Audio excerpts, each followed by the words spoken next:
është një qendër bashkëkohore dhe e cilësisë ashtu siç duhet të jetë për një vend si vendi ynë që është drejt rrugës hyrjes në Komunitetin Evropian, ku do ofrohen trajtime për kujdestari dhe trajtime të specializuara dhe të individualizuara. Kjo është shumë e rëndësishme sepse të rinjtë tanë, fëmijët tanë kanë nevojë për trajtim të specializuar dhe të individualizuar. Jam gjithashtu shumë e kënaqur që u miratua akti normativ ku nëpërmjet këtij akti u dyfishua pagesa për 11.000 fëmijë me aftësi të kufizuar. Për herë të parë nëpërmjet këtij akti normativ njihen kontributet shoqërore dhe shëndetësore për 14.000 kujdestar prindër, për ata që janë herojtë e fshehtë për mua, që i kanë kushtuar jetën, dashurinë, energjinë këtyre fëmijëve dhe të rinjve.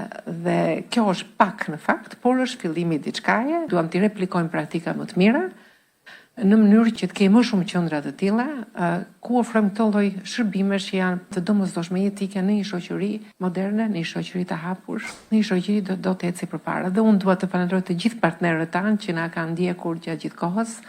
Këto rrugtime dhe këto arritje nuk bëhen vetëm, bëhen gjithmonë me partnerë, por bëhen edhe duke mbështetur nga vetë fëmijët, nga prindrit. Duhet vërtet një skuadër.